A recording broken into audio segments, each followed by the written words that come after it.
Donc, le but de cette vidéo est de vous montrer comment on peut créer des objets graphiques directement dans le code.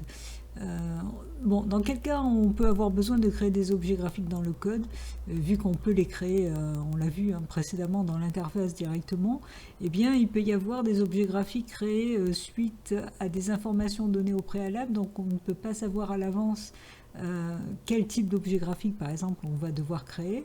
Et puis, il peut y avoir aussi des groupes d'objets graphiques et ce serait fastidieux de les créer à la main, donc c'est mieux de les créer dans le code. Alors, on va voir donc deux cas. Le cas d'un objet graphique simple à créer de façon isolée et ensuite le cas un peu plus compliqué de création d'un groupe d'objets graphiques. Alors pour le moment, j'ai fait juste une interface toute simple où j'ai mis une zone de texte, où là je l'ai créée directement. Cette zone de texte, je l'ai appelée texte et message, donc ça va me permettre d'afficher un message sur l'utilisation d'un objet graphique pour bien vous montrer qu'on peut créer aussi des événements liés à des objets graphiques créés dans le code. Donc ce que je vais faire, c'est commencer par au niveau du code. Donc dans le code, on peut faire bouton droit et afficher le code pour arriver directement au niveau du code. Donc moi, ce que j'aimerais, c'est au niveau de l'interface, c'est créer par exemple un bouton qui va se situer ici. Et sur le clic de ce bouton, on veut afficher une information dans la zone de texte, par exemple.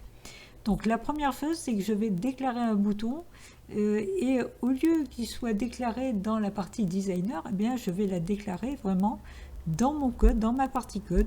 Donc là, je vais donc préciser le type, donc c'est button, et je vais l'appeler btn. Alors pour le moment, je vais l'appeler btn unique dans le sens que je crée un objet unique, aucune importance son nom. Et à partir de là, ce que je veux, c'est effectivement créer ce bouton, le positionner à un endroit précis dans la fenêtre, lui donner des caractéristiques et lui affecter aussi un événement. Alors tout ce code, je vais le mettre dans une procédure non événementielle que j'appellerai au chargement de la fenêtre. Donc celle-là, donc je vais l'appeler créer unique. Voilà, pourquoi pas. Et à l'intérieur, donc je vais mettre tout le code de la création de ce bouton. Donc la première chose que je vais faire, c'est d'abord créer vraiment, parce que là pour le moment je n'ai fait que le déclarer. Donc comme c'est un objet complexe, pour le créer, et c'est là qu'on retrouve le fameux new que je vous avais montré précédemment, donc on va lui préciser que c'est un objet de type button pour qu'il réserve en mémoire centrale la place pour pouvoir stocker cet objet. Donc une fois qu'il est vraiment créé, je vais pouvoir faire des choses dessus. Donc je vais par exemple, avant tout, autant l'affecter à une zone pour qu'il soit affiché. Parce qu'il faut bien comprendre que même si je crée un objet graphique, tant que je ne lui dis pas au niveau du design à quel endroit il doit être, il n'apparaîtra pas. Alors là, l'idée c'est de l'ajouter vraiment au formulaire complet. On verra tout à l'heure qu'on peut ajouter par exemple dans des zones de regroupement, puisque je vous rappelle qu'ici on a des conteneurs, et des conteneurs, on avait déjà vu le groupe box, on peut très bien ajouter dans un groupe box. Donc il faut préciser à quel endroit on ajoute. Alors pour que vous compreniez bien comment ça marche, je vais aller dans le code du designer, et vous allez voir dans le code généré, voilà, donc là on a le formulaire général, le code du formulaire général, et le code pour le moment juste de ma zone de texte. Et remarquez ici, c'est cette ligne qui est importante, vous remarquez que la zone de texte a été ajoutée au groupe de contrôle du formulaire général. Donc, alors le 10 précise juste l'objet actuel sélectionné. Donc là, on est sur notre formulaire. Il y a un groupe de contrôle et on peut ajouter donc texte et message qui est donc un objet graphique défini, il est défini ici, donc qui est une propriété directement de ma classe ici, la classe forme qui est en partial class pour le moment. Donc là, en fait je vais utiliser exactement la même logique, donc je peux même m'amuser à faire du copier-coller de code, ça c'est pas un problème. Donc je reviens ici. Et ici, ce que je veux, c'est dans le groupe de contrôle, non pas ajouter texte et message, mais btn unique. Donc btn unique.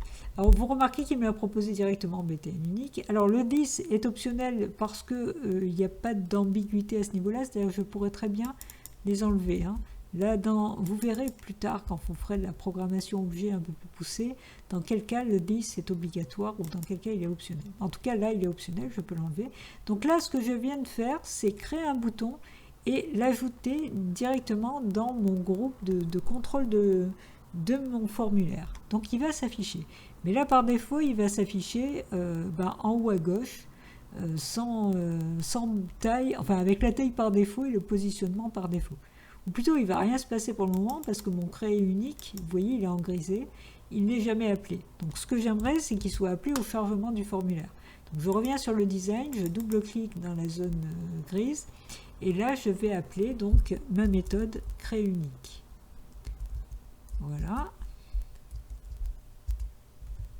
Donc on peut très bien exécuter déjà pour voir ce que ça donne. Et vous remarquez que le bouton a été créé. Alors il ne contient rien, il n'y a pas de texte, il a une taille par défaut définie par Visual Studio et une position par défaut, il est en haut à gauche. Mais il n'empêche que mon bouton a bien été créé. Donc je veux aller évidemment un peu plus loin.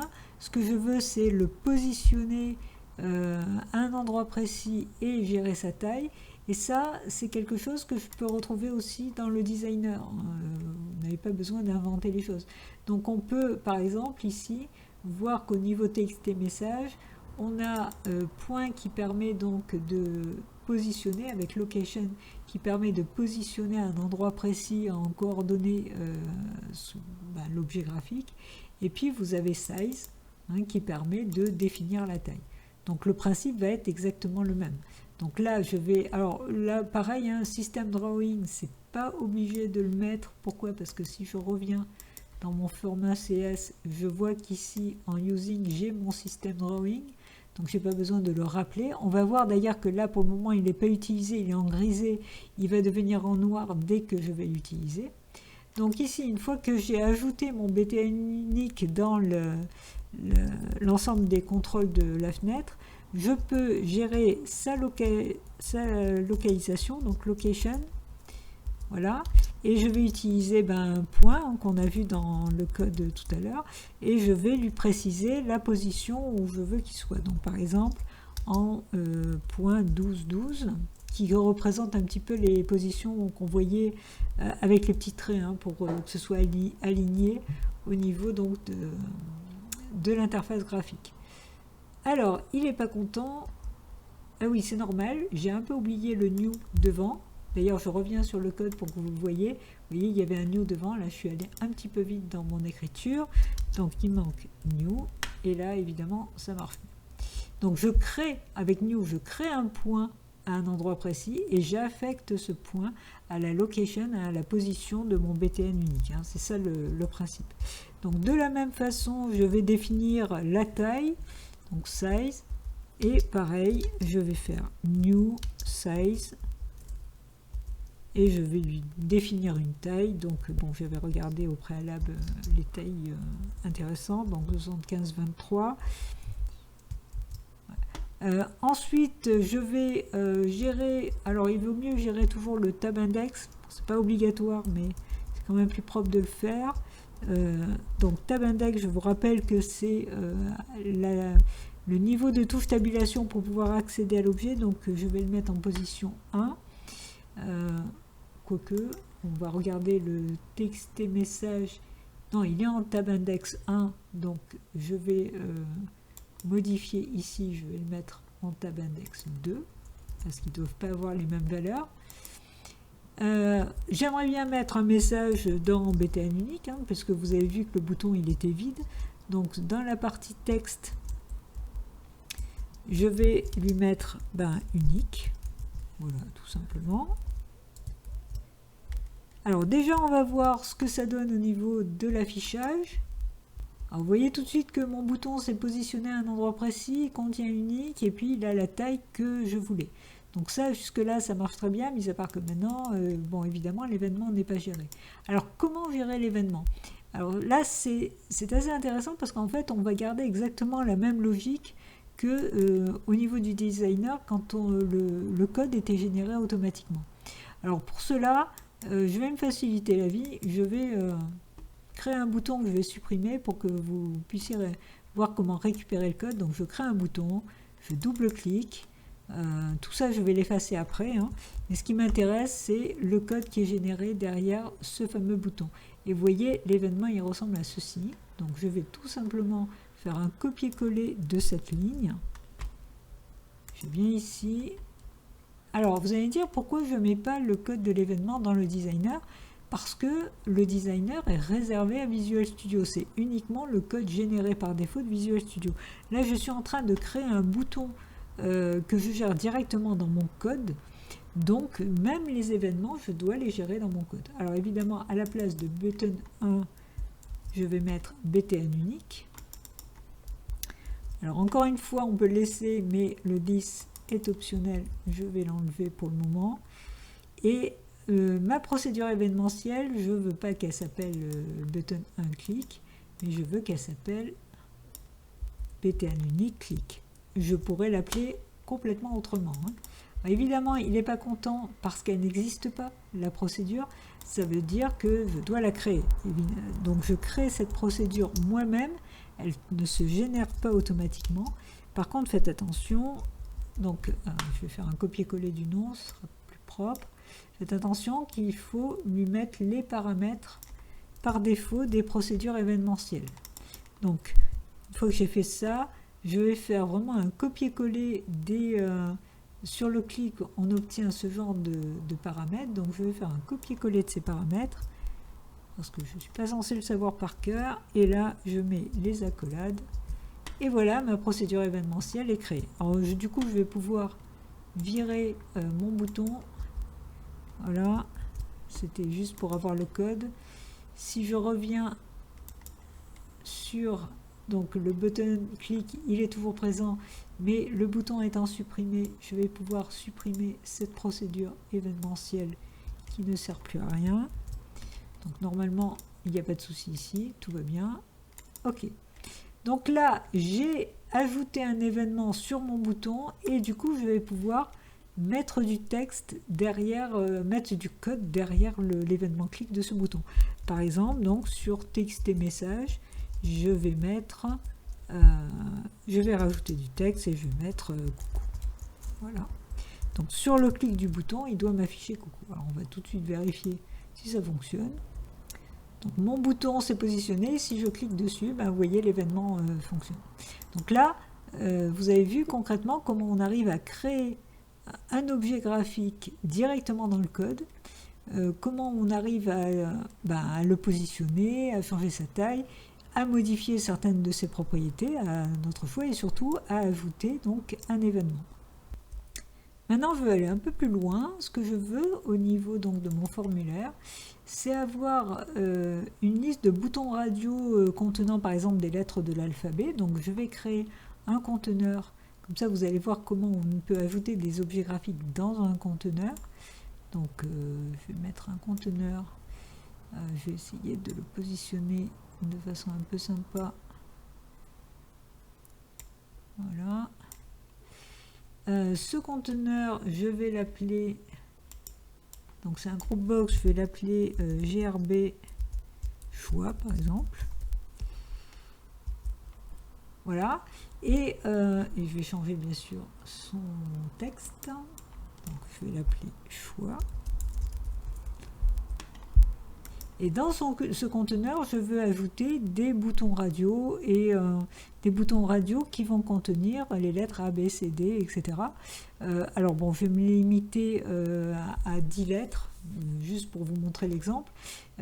Et ça va être l'occasion aussi de vous montrer comment on peut fabriquer des lettres les unes à la suite des autres sans avoir à les mémoriser toutes les lettres, par exemple, dans un tableau. Donc, du coup, je vais vous montrer deux notions en même temps. Alors, le principe va être le même. Je vais créer une procédure événementielle que je vais appeler créer plusieurs, cette fois-ci. Private void. Et donc, créer plusieurs. Donc là, ça va me permettre de créer plusieurs objets graphiques dans mon contrôle. Alors, évidemment, créer plusieurs, il faut que je l'appelle aussi au chargement. Enfin, je pourrais l'appeler à un autre endroit, hein. C'est à vous de voir suivant les besoins. Donc là, créer plusieurs, qu'est-ce que je vais mettre dedans? Je vais ajouter, on a dit, les 10 premières lettres de l'alphabet, donc 10 boutons radio. Ça veut dire qu'il faut que je fasse une boucle. Donc je vais faire un for K qui va aller de la valeur 0 à la valeur 9. Donc K inférieur à 10. K++, voilà. À partir de là, eh bien, je vais déclarer un bouton, mais alors c'est un radio button, donc je vais faire radio button. Je vais tous leur donner le même nom. Je vais les appeler BTR à chaque fois, parce que l'idée c'est que comme il va y avoir plusieurs boutons, il n'est pas question que je crée, bon là j'en fais 10, j'aurais pu faire toutes les lettres de l'alphabet, donc 26, et il n'est pas question de créer 26 boutons différents, donc ça serait trop long au niveau du code. Donc là je pars plus dans l'idée d'une sorte de tableau de boutons, d'un ensemble de boutons, et j'y accéderai de façon différente, c'est-à-dire par rapport en fait à leur rang, hein, à leur position dans le groupe de boutons radio. Donc là, je crée comme d'habitude avec New et je vais faire un radio button. Voilà, donc là j'ai créé un bouton parmi les 10. À chaque fois, à chaque tour de boucle, il va recréer, donc il va écraser en quelque sorte l'objet précédent. Il va recréer un objet de type radio button. Ensuite, je dois l'ajouter. Alors, tout à l'heure, j'avais fait directement controls.add. Pourquoi? Parce que j'ai ajouté vraiment dans le formulaire général. Là, je veux ajouter dans mon groupe. Donc, je vais passer par mon objet GRB choix. Et c'est dans GRB choix que je vais dans l'ensemble des contrôles de GRB choix. Et c'est là que j'ajoute. Donc, je n'ajoute pas dans mon formulaire général, j'ajoute vraiment dans le groupe de contrôle. Et là, j'ajoute mon BTR pour qu'il puisse s'afficher. À partir de là, comme d'habitude, hein, je vais gérer la position. Alors, dans le cas d'un bouton radio, il n'y a pas à gérer la taille. Hein, ils sont tous de la même taille, c'est par rapport au texte qu'il contient. Donc là, je vais BTR, je vais modifier sa position. Et là, sa position, eh bien, ça va être un calcul. Donc, je fais bien sûr un new point.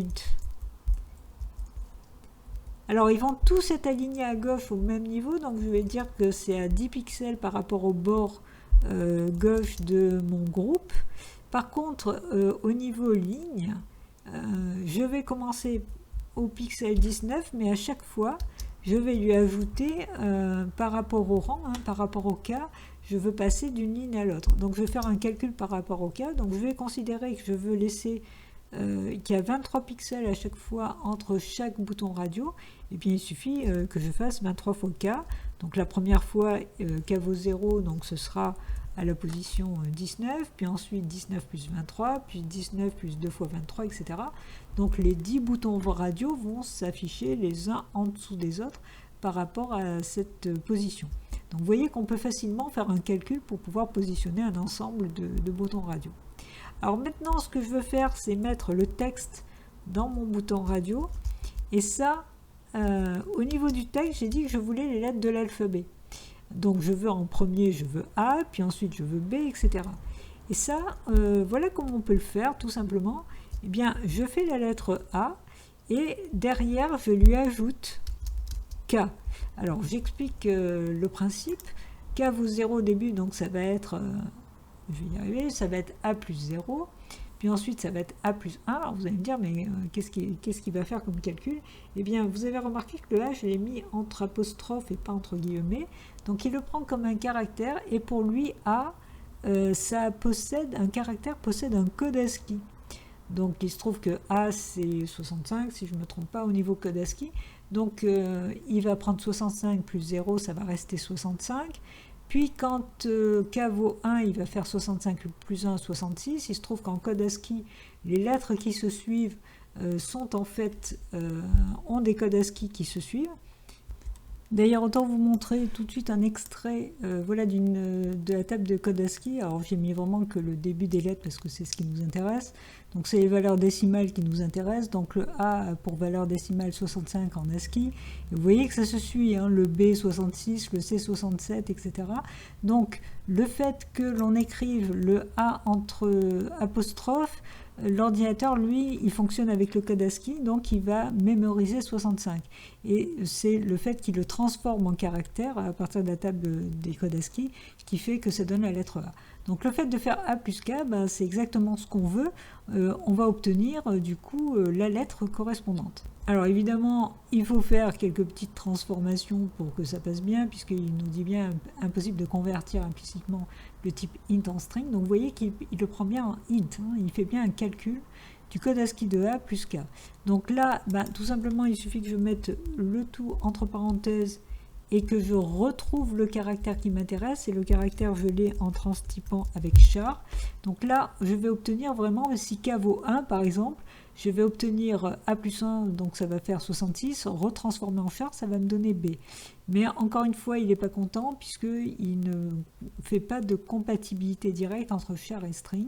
Et ça, on a vu comment transformer n'importe quoi en string, il suffit de tout mettre entre parenthèses, et de faire derrière point toString. Donc ce coup-ci, il est content, on va bien obtenir à chaque tour de boucle, dans le texte du bouton radio, la lettre correspondante. Il nous reste à gérer l'événement, ça maintenant on sait faire, donc sur le btr.click, on va ajouter, alors je ne fais que réécrire, vous voyez hein, le principe qui est ici. D'ailleurs on n'a même pas besoin de mettre système, puisque système on l'a en import. Vous remarquez au passage que le drawing dont je vous ai parlé tout à l'heure est devenu noir, hein, puisque je l'ai utilisé directement au niveau de mon code. Donc là, je vais ajouter exactement le même principe, c'est-à-dire que je vais mettre un event handler. Donc event handler, voilà. Et derrière, je vais lui mettre la procédure événementielle que je vais exécuter. Alors, je vais l'appeler btr_click. Et c'est là que ça devient intéressant. Donc là, il n'est pas content. C'est normal, j'ai encore oublié le new devant, évidemment. Voilà. Bon, par contre, il n'est pas content sur btr_click, c'est normal parce que btr_click n'existe pas encore. Donc là, je vais créer btr_click. Donc private void btr_click. N'oubliez pas que c'est une procédure événementielle, donc il va falloir lui mettre les paramètres des procédures événementielles, qui sont parfois différents hein, suivant les événements. Hein. Mais là, je prends les paramètres du clic. Cela, il ne bouge pas. Donc j'ouvre. Voilà. Donc là, maintenant, il est content, j'ai bien le même nombre de procédures. Et c'est là que ça devient intéressant parce que vous êtes d'accord que j'ai créé plein de boutons. Là, j'en ai créé 10 et je n'ai qu'une seule procédure événementielle. Et là, vous pouvez me dire, mais comment ça peut marcher? Comment il va savoir lequel a été utilisé? Puisque pour chacun de mes boutons, je fais toujours appel à la même procédure événementielle. Bien, c'est là que le premier paramètre joue. C'est-à-dire que mes boutons, en réalité, ils n'ont pas de nom. Enfin, ils s'appellent tous BTR, donc, mais ils ont été... comment dire, le nom a été effacé au fur et à mesure. Donc, ils n'ont pas de nom. Par contre, ils font partie d'un groupe. Et surtout, là, en cliquant sur Sender, en cliquant pardon, sur un des boutons, dans Sender, je sais que j'ai l'objet du bouton qui a été sélectionné. Donc, il suffit que je récupère cet objet. Alors, je sais que c'est un radio button. Parce que vous remarquez que là, c'est un type object, c'est-à-dire que ça peut être, et l'ordinateur part du principe que ça peut être n'importe quoi. Donc là, je vais l'appeler donc CBR, et cette fois-ci, je vais lui donner, donc c'est une lettre que j'ai sélectionnée, donc CBR lettre, je vais l'appeler par exemple, et là, je vais récupérer mon sender, donc l'objet concerné. Alors, pourquoi il n'est pas content? Tout simplement parce que c'est un type object et moi ce que je veux c'est un radio button. Donc je vais le transtyper en mettant devant entre parenthèses radio button. Voilà, tout de suite il est plus content, donc ça marche. Alors ça va marcher d'autant plus que Sender, ça va recevoir un radio button. Évidemment, c'est pas si simple que ça, c'est pas juste le fait de transtyper qui va devenir un radio button, c'est bien parce qu'au départ il en est un et qui va pouvoir donc redevenir un radio button. Donc une fois que j'ai ça, eh bien je vais pouvoir, alors j'aurais pu éviter cette étape intermédiaire, mais c'est pour que vous compreniez bien que ce qu'on récupère c'est un objet et qu'on le récupère dans un radio button. Donc là par exemple j'ai envie dans la zone de texte, donc dans txt message, .text, j'ai envie d'afficher bien la lettre qui a été sélectionnée. Donc mon cbr lettre .text tout simplement, qui permet de récupérer le texte du bouton radio. Donc il va s'afficher dans la zone de texte. Donc ça va se faire sur le clic d'un des boutons radio. À chaque fois, la lettre va s'afficher. Eh bien, on va tout de suite tester pour voir si ça fonctionne. Alors, vous remarquez que les objets, les boutons radio ont été créés et ils ont bien été mis les uns en dessous des autres. Je vous rappelle au niveau code, alors, je ne sais pas si on peut voir. Alors, je reviens sur l'affichage. Voilà.